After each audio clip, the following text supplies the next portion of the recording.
আসসালামু আলাইকুম প্রিয় নবম শ্রেণীর শিক্ষার্থীরা, আশা করি তোমরা ভালো আছো। নতুন আরো একটি ভিডিও টিউটোরিয়ালে তোমাদেরকে স্বাগতম। আজকের আলোচনার বিষয় হচ্ছে 123 পৃষ্ঠার অঙ্কগুলো। তোমরা স্ক্রিনে দেখতে পারতেছো। আমরা যতটুকু সম্ভব চেষ্টা করতেছি খুব সুন্দরভাবে দেখানোর জন্য। তোমরা মনোযোগ দিয়ে দেখবে। বলা হয়েছে যে এখানে এই যে অংশটা, যে নিচের প্রতি জোড়া সমীকরণগুলোর মধ্যে যেগুলো সমাধান যোগ্য সেগুলো প্রতিস্থাপন পদ্ধতিতে সমাধান করো। তাহলে প্রথম কথাটা হচ্ছে কি, আগে সমাধানযোগ্য কিনা। সমাধানযোগ্য কিনা এখানে দেওয়া আছে। তাহলে সমাধানযোগ্য হওয়ার জন্য আমরা তাকে যে সাধারণ কোয়ালিফিকেশন আছে এটা আমরা দেখব। দেখো, সমাধানযোগ্য হওয়ার জন্য আমরা আগে তার সহগ দিয়ে যাচাই করব। দেখুন, আমরা এই 1 নং এবং 2 নং সমীকরণ এখানে লিখে ফেলেছি। দেখো, এই 1 নং সমীকরণে কি হচ্ছে, এই 2x প্লাস 3y এগুলো 32, আর এটা ছিল আগে মাইনাস। দেখো, 2 নং সমীকরণ এটা ছিল 11y minus 9x equal to 3। এটাকে আমি আগে x টেনে নিলাম, minus 9x plus 11y equal to 3। আবার এই 1 নং সমীকরণকে আমি এইটার সাথে তুলনা করবো, a1x প্লাস b1 এগুলো c1, অর্থাৎ এই x এর সহগটাই হচ্ছে তোমার এই a1, এবং এই যে y এর সহগটা এটা হবে তোমার এই b2, আর এই যে কনস্ট্যান্ট মান এটা হবে c2। অর্থাৎ এই a1 মানে হচ্ছে 2, b1 হচ্ছে 3 এবং c1 হচ্ছে 32। আমি আবারও বলি, দেখো এখানে এই 2x, দেখো এখানে বোঝাচ্ছি 2x মানে হচ্ছে এই এখানে x এর সহগ যেটা, এটা হচ্ছে a1 মানে 2। দেখো এই 3y, এটা হচ্ছে তোমার y এর সহগ হচ্ছে যেটা, এটা আমি লিখলাম, এটা হচ্ছে b1, এবং কনস্ট্যান্ট ভ্যালু এটা হচ্ছে c1 যেটা 32। এভাবে আমরা অঙ্কগুলো সমাধান করব। আশা করি তোমরা বুঝতে পারছো, না বোঝার তেমন কিছুই নেই। এবার আমরা 2 নং সমীকরণকে সমাধান করব। দেখো 9x, 2 নং সমীকরণ দেওয়া আছে এই মাইনাস এই 9x, তারপরে দেওয়া আছে ধরো এটা গেল, তারপর এটা হচ্ছে তোমার 11y, আর একটা দেওয়া আছে এখানে এই 3। আশা করি তোমরা বুঝতে পারছো। দেখো এখানে এটা যেহেতু x এর সহগ, 2 নং সমীকরণ a2 মান হচ্ছে 9, এটা হচ্ছে b2 হচ্ছে 11 y এর সহগ, এবং কনস্ট্যান্ট হচ্ছে 3 যেটা c2 যেটা। দেখো আমরা এখানে মানগুলো পর্যায়ক্রমে লিখলাম। আশা করি এটা নিয়ে না বোঝার তেমন কোনো কিছুই নেই। এখন সমাধানযোগ্য কিনা এর জন্য আমাকে আগে এই a1 বাই a2 এর মান নির্ণয় করতে হবে। a1 বাই a2 মান তোমরা দেখতেই পারছো, a1 এর মান হচ্ছে 2 আর a2 মান হচ্ছে -9। দেখো -9, এই দুইটা কিন্তু পাশাপাশি আমি এখানে দেখিয়েছি। এবং আমরা দেখবো এটা b1 বাই b2 এর মান কত। অনুরূপভাবে এই b1 বাই b2, দেখো এই b1 এর মান হচ্ছে এখানে 3 আর b2 এর মান হচ্ছে 11। দেখো এই দুইটা কিন্তু সমান না। এবং c1 তো বুঝতেই পারছো, c1 32, এখানে হচ্ছে 3, 32/3। অর্থাৎ এই যে আমার a1 এবং a2, এই দুইটা মান কিন্তু দেখো টোটালি ভিন্ন মান, এই দুইটা কিন্তু কিনা সমান হতে পারেই না। অর্থাৎ তাহলে a1 by a1 not equal b1 by b2। অর্থাৎ যখন এই শর্তটা আসে তখন সমীকরণটি হয় সামঞ্জস্য এবং আর একটি মাত্র সমাধান থাকে, অর্থাৎ এটা সমাধানযোগ্য। মানে আমরা এখানে প্রশ্ন বলা হয়েছে এটা সমাধানযোগ্য কিনা। দেখো এই প্রশ্ন বলছে সমাধানযোগ্য কিনা, তার এটা অফরোজ সমাধানযোগ্য, এবং তার সমাধান কয়টি থাকবে, একটি থাকবে। আমরা এই শর্ত সাপেক্ষে আমরা নিতে পেরেছি। আশা করি এটা তোমরা বুঝছো শিক্ষার্থীরা। এবার আমরা যেহেতু এটা প্রতিস্থাপন পদ্ধতিতে বুঝতে পেরেছি সমাধানযোগ্য, তাকে আমরা সমাধান করব। প্রতিস্থাপন পদ্ধতির সমাধানযোগ্য হচ্ছে যে সমীকরণটা দেওয়া থাকে, এই সমীকরণটা থেকে একটা y এর মান নির্ণয় করা বা x এর মান নির্ণয় করা। তাহলে আমরা আগে 2 নং সমীকরণটা নিয়ে নেব। 2 নং সমীকরণ ছিল 9x plus 11y equal to 3। তো দেখো আমরা এই 2 নং সমীকরণটা ছিল -9x plus 11y equal to 3। এখান থেকে আমরা কাজ করব এই অংশটি। দেখো এই যে এখানে এই 11y দিয়ে দেওয়া আছে, এই -9x এর পাশে গেলে +9x, আশা করি বুঝতে পারছো। এখানে 11 গুণ আছে, এই পাশে গেলে ভাগ হয়ে যাবে, এটা দিলাম 3 নং। অর্থাৎ 2 নং থেকে 3 নং আমরা লিখেছি। এবার আমাদের কাজ থাকবে যে ওই y এর মান আমরা 1 নং বা 2 নং যে কোনো এক জায়গায় আমরা বসাবো। তো যেহেতু 2 নং থেকে মানটা পেয়েছি, অবশ্যই মানটা আমি 1 নং এ বসাবো। দেখো 1 নং এর মান হচ্ছে আমার কত, 2x + 3y = 32। দেখো এই অংশটাতে এই 1 নং সমীকরণ 2x + 3y = 32, এখানে আমরা মানটা বসাবো। মানটা বসালে 2x রয়ে গেল +3, এই y এর মান 9x + 3/11 = 32। এখান থেকে ক্যালকুলেশন করলে দেখো 3 নং 27, এটা উপর অঙ্ক 3 নং 27, আবার 3 3 হচ্ছে 9, এটা লিখলাম। এবার সম্পূর্ণটাকে আমি লসাগু করলাম, লসাগু করলে 11 22, আর এই অংশটা রয়ে যায় 27x + 9 = 32। আশা করি এই অংশটা বুঝছো। এবার দেখো এই 22 আর 27 যোগ করলে 49, এই 9 9 রয়ে গেল, এখানে /11 = 32। আশা করি এই অংশটাও তোমাদের সমাধান হয়ে গেল। তারপর লাইন দেখো এই 49x + 9, এটা এখানে ক্রস মাল্টিপ্লিকেশন হয়ে গেল, এটা হচ্ছে 352। এবার 9x, এই 49x, এটা যদি পাশে ছিল প্লাস, ওই পাশে গেলে হয়ে গেল মাইনাস। আশা করি এটাও বুঝছো। তারপর এখানে দেখো 49 গুণ আকারে আছে, পরবর্তী লাইনে গিয়ে সে ভাগ হয়ে যাবে। যোগ থাকলে বিয়োগ হয়, বিয়োগ থাকলে যোগ হয়, গুণ থাকলে ভাগ হয়, ভাগ থাকলে গুণ হয়। এই ক্ষেত্রে x হিসাবে এটা হচ্ছে গুণ আছে, তাই ভাগ হয়ে গেল। কাটাকাটি করলে এটা মান হয় 7, তাহলে x এর মান 7। তাহলে এই x এর মান আমরা এই 3 নং সমীকরণে বসাবো। দেখো এই 3 নং সমীকরণ দিয়ে দেওয়া আছে, এই 3 নং সমীকরণ x এর মান বসাবো। x এর মান বসালে এই y = এই x এর মান 7, 9 × 7 + 3/11, ক্যালকুলেশন করলে হয় 66, এটাকে কাটলে হচ্ছে, আশা করি বুঝতেই পারছো। অর্থাৎ এই দেখো x এর মান হচ্ছে 7 এবং এই যে y এর মান হচ্ছে 6, তাহলে 6 7। আশা করি এই অঙ্কটা তোমাদের কাছে ক্লিয়ার। সমস্যা হলে ভিডিওটি বেশ কয়েকবার দেখবে। এবার বলছে, এবার আসো কোশ্চেনটা দেখি, বলছে সমাধানযোগ্য কিনা তা পদ্ধতির মধ্যে সমাধান করো। হ্যাঁ, এবং সমাধানে লক্ষ্য করো চলকের মানদণ্ড সমীকরণকে সিদ্ধ করে কিনা যাচাই করো। অর্থাৎ এই মানগুলো সমীকরণকে সিদ্ধ করে কিনা এবার আমরা যাচাই করব। এই কারণে আমাদের শুদ্ধি পরীক্ষা করতে হবে। এক্স ও ওয়াই মান 1 নঙ্গে বসিয়ে পাই। দেখো x নং মান ছিল 2x + 3y, তাহলে x এর মান 7 বসাইলাম, y এর মান 6 বসাইলাম, ক্যালকুলেশন গুলো হয় 32। অর্থাৎ এই 32, এটা আমার রাইট সাইডের সাথে মিলে গেল। তাহলে এটা ওকে। দেখো আমি পাশে কিন্তু তোমাদের এই সমীকরণটা নিয়ে এসেছি, 1 নং সমীকরণ। এবার দেখো এটা ছিল 2 নং সমীকরণ। এই 2 নং সমীকরণ রাইট সাইড কিন্তু 3। দেখো আর 1 নং সমীকরণ ছিল 32, 32 নিয়েছে। তাহলে 11 × 6, 6 বসালাম, -9 × 7, x y এর মান বসালাম। যেহেতু y এর মান ছিল আমার 6, x এর মান ছিল আমার এখানে 7, উপরে ক্যালকুলেশন করলে 66 - 63 হয় 3। যা দেখো এই 3 রাইট সাইডের সাথে মিলছে। অর্থাৎ এই চলকের মান সমীকরণ জোটকে সিদ্ধ করে। তাহলে এটা আমার রাইট। এবার আসো তারপর অঙ্কটি বলছে এটা সমাধানযোগ্য কিনা যাচাই করার জন্য। তাহলে দেখো এটা আমরা 8x + 5y = 11, এটাকে পাশে নিলাম, = 11 - ছিল এটার কাছে ইকুয়াল হয়। আর দেখো এই সমীকরণটা এই 3x - 4y, এটাকে এই ছিল -10x, সমীকরণের পাশে নিয়ে প্লাস, এই দুইটাকে a1x + b1x এর তুলনা করি। দেখো এখানে দেওয়া আছে 8x, এই x এর সাথে যেটা থাকবে এটাই হবে তোমার a1 1 নং সমীকরণের, y এর সাথে আছে কত 5, এটাই তোমার আলটিমেট b1, এবং এই c1 হচ্ছে 11। তাহলে আমরা এখানে এটাই লিখে ফেললাম। 2 নং সমীকরণ দেখো x এর মান হচ্ছে এখানে 3, এই b এর মান হচ্ছে -4, এবং 10 হচ্ছে c1, মানে c2, এটা হচ্ছে 10। আশা করি এতটুকু তোমরা বুঝছো। এটা নিয়ে আসলে না বোঝার তেমন কোনো কিছু নেই। তো শিক্ষার্থীরা এবার দেখো এই যে অংশটা, এখন আমরা চেষ্টা করব তোমাদেরকে আরো একটু ক্লিয়ার এবং ডিপলি দেখানোর জন্য।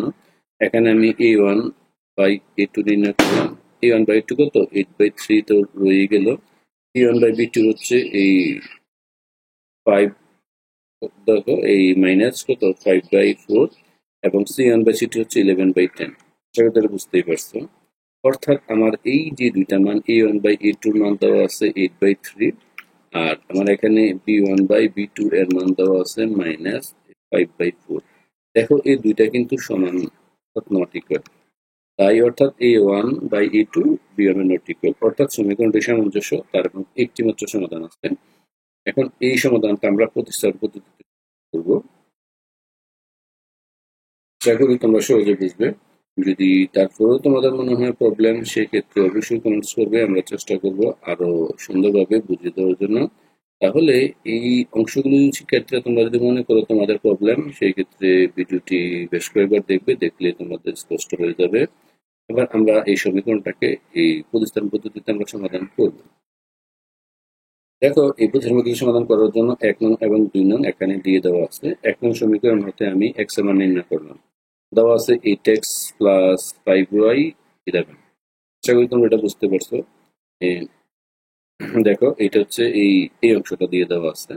এটাকে আমি সমান সমান ওই পাশে নিয়ে নিলাম। এখানে 5 এখানে প্লাস আছে, এই পাশে গেলে 5 হয় মাইনাস হবে, 11 এই পাশে মাইনাস আছে, এখানে গেলে প্লাস হবে, সমান সমান ওই পাশে 8 গুণ আছে, এই পাশে গেলে ভাগ হবে। তাহলে অর্থাৎ আমরা 1 নং থেকে পেলাম 3 নং। এবার এই এক্স এর মানটা আমরা 2 নং সমীকরণে বসাবো। তাহলে দেখো এখানে যদি আমরা এই 2 নং সমীকরণে যদি বসাই, 2 নং সমীকরণে দেখো এখানে এই এক্স এর মান বসালাম 3 ইন্টু এক্স এর মান, এই সম্পূর্ণ এক্স এর মান আমরা এই 2 নঙ্গে বসাবো। 2 নংটা মানে এখানে বসিয়ে দিলাম 3 এক্স এর মান বসালাম মাইনাস এই 4y equal to minus 10 equal to 0, অর্থাৎ 2 নং থেকে আমরা এটা সহজে নির্ণয় করতে পারলাম। এবার গুণ করি, 3 11 33 মাইনাস এই 15y ডিভাইডেড বাই 8 মাইনাস এখানে 4y, আর এটা এই পাশে মাইনাস ছিল, এই পাশে গেলে প্লাস হয়ে গেল। এবার সম্পূর্ণটা আমি লসাগু করলাম, লসাগু করলে 33 থাকতেছে মাইনাস 15, এটা হয় 4 হলো 32y ইকুয়াল টু 10, নর্মাল বিষয়। তো তারপর আমরা করবো 33 মাইনাস 47, এই দেখো 15 আর এখানে 32, এটা হচ্ছে minus 47y divide by 8 33 minus এই 47y ইকুয়াল টু 8 10 80, এই 47 মাইনাস 47y, এটা দেখো 80 থেকে 33 বিয়োগ হলো, 80 থেকে 33 বিয়োগ হয়, তো দেখো উভয়পক্ষে এইটা মাইনাসটা আছে, মাইনাসটা ওই পাশে দিয়ে দেবো আমরা, একটু মাইনাসটা ওই পাশে দিয়ে দিলে এটা করে দিচ্ছি। আগে আমরা এখানে এই এক্স কে মুক্ত করতেছি, ধরো এই 47 আছে, এখানে গুণ আছে, ওই পাশে গেলে ভাগ হয়ে গেল, 47 সাথে হয় 1, মাইনাস 1 দ্বারা গুণ করলে ওয়াই এর মান চলে আসে -1। এই ওয়াই এর মানটা আমি বসাবো আমাদের যে 3 নং সমীকরণে এর আগে আমরা পেয়েছি, অর্থাৎ এই যে 3 নং সমীকরণে আমি বসাবো এই ওয়াই এর মান। তো 3 নং সমীকরণে যদি আমি বসাই, দেখো 3 নং সমীকরণ যদি বসাই তাহলে এখানে ছিল কত, এই 11 মাইনাস এই 5 ইন্টু এই -1 বাই এই অংশটি, এটাই দেখো 11 মাইনাস মাইনাসে প্লাস 5 বাই 8, তাহলে এক্স ইকুয়াল কত 16 বাই 8, কাটাকাটি করলে হয় 2, অর্থাৎ তাহলে এক্স এর মান পেলাম এখানে ফাইনাল 2 আর ওয়াই এর মান পেলাম মাইনাস। এই দুইটা সমাধান বসালাম। এবার আমরা শুদ্ধি পরীক্ষা করব। দেখো শুদ্ধি পরীক্ষা করার জন্য আমি এই 1 নং সমীকরণের মানটা দিলাম, দেখো এই সমীকরণে, দেখো এই সম্পূর্ণ 1 নং সমীকরণে এই মানটা ইকুয়াল টু ডান পক্ষ 0 হয়। তাহলে আমরা এখানে মান বসিয়ে দেখি, যেমন এক্স এর মান হচ্ছে আমার এখানে ধরো 2, এই 2 বসালাম, ওয়াই মান হচ্ছে -1 বসালাম -11, 8 দুগুণে 16 -5 -11, আলটিমেট 16 -16 ইকুয়াল টু 0, যেটা হচ্ছে ডান পক্ষ, এবং 2 নং এর বাম পক্ষ হচ্ছে 3x - 4y - 10, এই x এর মান বসালাম 2, y এর মান -1, ক্যালকুলেশন করলাম, করলে 6 + 4 -10, -10 থেকে -10 চলে গেলে হয় 0। সুতরাং এই সমীকরণটা আমাদেরকে এই গ্রহণযোগ্য একটি সমীকরণ, এবং সমীকরণ এই মানটা এটাকে সিদ্ধ করে। আশা করি এই অংশটা তোমাদের কার প্রবলেম নেই। শিক্ষার্থীরা দেখো আমাদের এই অঙ্কটা আমরা এখানে সলভ করেছি, এই অঙ্কটা পরের অংশটা আমরা খুব দ্রুত বোঝানোর চেষ্টা করবো, তোমরা বুঝবে। দেখো এই এখানে এই যে মানটা এই x/2 ছিল, সরি 2/x, এই ক্ষেত্রে আমরা লিখতে পারি 2 × 1/x, তাহলে 2 x কে লিখতে পারি ইনভার্স, অর্থাৎ এরকম মান আমরা সমাধান করতে পারবো না। এই কারণে তাকে উপরে ধরে নেব, উপরে নেওয়ার সময় এই যে 1/x তাকে আমরা y ধরে নেব, বা z ধরে নেব, যে কোনো একটা মান ধরে নেব। যেহেতু আমার y আছে, y ধরবো না, তাহলে 1/x তাকে ধরে দিলাম a, এবং 1/y তাকে ধরে দিলাম b। দেখো 1/x, এই কারণে 2 ইন্টু, দেখো 2 ইন্টু নিচে x আছে 1/x মানে a, R 5 into 1/y, 1/y কে ধরছি b, তাই b ইকুয়াল টু 1। আসলে এটা বুঝতে পারছো। এবং 3 1/x মানে এটা ধরলাম a, এবং 2 1/y এটাকে ধরলাম b, তাহলে আলটিমেট 19/20। আশা করি এটা বুঝছো। 3 নং এবং 4 নং, এবার আমার 3 নং এবং 4 নং থেকে আমার প্রকৃত কাজ করা। আশা করি এই 3 নং 4 নং তোমরা সহজেই মান ডিফাইন করতে পারবে। এখন এই সমীকরণ 3 এবং 4 কে যথাক্রমে এই দুটো সমীকরণের সাথে তুলনা করব। তাহলে এখানে a1 এর মান হচ্ছে 2 বোঝাই যাচ্ছে, b1 এর মান হচ্ছে 5, এবং c1 এর মান হচ্ছে 1, a2 এর মান 3, b1 এর মান হচ্ছে 2, এবং c2 এর মান হচ্ছে 20। এখন এই মানগুলোকে আমরা সবগুলো দেখো ক্যালকুলেশন যদি আমি একসাথে সাজাই, তাহলে আমরা দেখতে পারি এই যে a1/a2 এর মান হচ্ছে 2/3, আর একটা মান হচ্ছে এই b1/b2 এর মান হচ্ছে তোমার এই 5/, দেখো এই মানটা কিন্তু আমরা ঠিক করে সমান নয়, এর সাথে এটা কি হয়, সমান হয় না। সমান না হলে আমরা বলতে পারি তার একটি মাত্র সমাধান আছে, এবং এটা আমরা প্রতিস্থাপন পদ্ধতিতে সমাধান করব। এখন দেখো এই তাহলে এই 2a plus 5b equal to 1 এবং 3a প্লাস 2b সমান সমান 19/20 এই দুইটা সমীকরণ ছিল। এই দুইটা ছিল এই এটা ছিল আমার মূলত সমীকরণ। এবার এই যেটা কি এখানে আমরা 3 নং দিয়েছিলাম, এটাকে 4 নং দিয়েছিলাম। এখন এই 3 নং হতে পাই এই 2a রাখলাম, বিটাকে ওই পাশে নিয়ে নিলাম, তাহলে a এর 2 গুণ আছে ভাগ হয়ে গেল, এটা 4 নং হলো। আবার a এর মান আমরা 4 নং সমীকরণে বসাবো, তাহলে 3 ইন্টু a এর মান দেখো এই অংশটা, a এর মান এখানে বসালাম, 3 ইন্টু 1 মাইনাস 5b/2 প্লাস এই 2b ইকুয়াল টু 19/20। ক্যালকুলেশন করলে 3 একে 3, 3 5 15, এটা দ্বারা এই দুইটাকে গুণ করলাম। আশা করি তোমরা এটা বুঝতে পারছো, না বোঝার কিছুই নেই। গুণ করলাম, এই অংশটা গুণ করলাম, গুণ করলে বাই 2 প্লাস 2b রয়ে গেল 19/20। বা এখানে ক্যালকুলেশন করলে দেখো এখানে হচ্ছে আমার এই লসাগু করলে 3 মাইনাস 15b প্লাস এখানে 2 দুগুণ 4 4b, তাহলে এটা 19/20 হয়ে গেল। এবার আমরা এই দেখো এই অংশটা যদি ক্যালকুলেশন করি, এটা হচ্ছে 3 মাইনাস এই 15b থেকে 4b, যদি মাইনাস 15 থেকে প্লাস 4b বিয়োগ করা হয়, এটা হচ্ছে মাইনাস 11b। তারপর এটা হচ্ছে মানে যোগ করা হয় বলে এটাকে। তারপর 19 ইন্টু 2 ক্যালকুলেশন করলাম, 3 মাইনাস এই 11, এই দেখো এই তুমি কাটাকাটি করে এটা হয় 10। এই সংখ্যাগুলো একসাথে নিয়ে আসলাম, তাহলে 19/10, 19/10 এই পাশে আনলাম, 11b মাইনাস আছে ওই পাশে প্লাস হয়ে গেল। তাহলে আমি এখানে 10 দ্বারা ভাগ করলে হয় 30 minus 19 equal to 11b। Ultimate লাস্টে ক্যালকুলেশন করলে 11b ইকুয়াল টু থাকতেছে 11/10, বা b ইকুয়াল টু দেখো এটা যদি এখানে গুণ আছে পাশে ভাগ হয়ে যাচ্ছে, 11 ইকুয়াল টু কাটা যায়, থাকতেছে b এর মান, এই b এর মান হচ্ছে 1/10। সুতরাং b এর মান আমরা এখানে এই যে 5 নং সমীকরণ ধরছিলাম এখানে বসাবো। তো আশা করি এই অংশটা তোমরা বুঝছো। তোমাদের যদি মনে হয় প্রবলেম, এক্ষেত্রে তোমরা অবশ্যই কমেন্টস করবে, আমরাও চেষ্টা করবো বুঝাতে। এই অঙ্কগুলো আসলে একটু সহজ, তোমাদের যদি কঠিন মনে হয় সেই ক্ষেত্রে তোমরা ভিডিওটি বেশ কয়েকবার দেখতে পারো। আশা করি তোমরা সহজেই calculation। দেখো 3 নং সমীকরণ যদি মান বসে 1 মাইনাস 5/2, এখান থেকে যদি বি এর মান বসে 1/10/2, ক্যালকুলেশন করলে এটা হয় 5 কাটলে হয় 2 থাকতেছে, বাই 2 থাকতেছে। তারপর এটা লসাগু করলাম, এই 2 এ 2 মাইনাস 1 আর এটা নিচে 1 গুণ করলে 2 যাবে উপরে, ধরো 1 যাবে উপরে 2 যাবে নিচে। আশা করি বুঝতে পারছো। ক্যালকুলেশন করলে হয় আমার কত, 2 থেকে 1 গেলে থাকতেছে 1, 1 এ গুণ করলে 1 হয়, আর 2 দুগুণ 4, অর্থাৎ a এর মান পেলাম 4। a ছিল আমার, আগে আমি বলি a ছিল আমার এই a ছিল সমান সমান 1/x, তাহলে আমার এই a ইকুয়াল টু কত পেলাম, এটা 4। তো 1/x সমান সমান আমাদের পেলাম কত, 1/4। এখানে ক্যালকুলেশন করলে যদি গুণ করি, তাহলে x ইকুয়াল টু এখানে হবে 4, কারণ এই a এর মান কিন্তু আমরা এখানে 1/x বসেছি। এবং অনুরূপভাবে b এর মান ছিল, এই b এর মান আমরা কত নির্ণয় করছিলাম, এই b এর মান নির্ণয় করছিলাম আমরা 1/10। তাহলে b মানে হচ্ছে 1/y, আলটিমেট এটা 1/10 হয়। তাহলে ক্যালকুলেশন যদি করি, এটা হয় y equal to 10, cross multiplication করলে 10 থেকে 10, এখানে y ইকুয়াল টু, অর্থাৎ এই দুইটাই।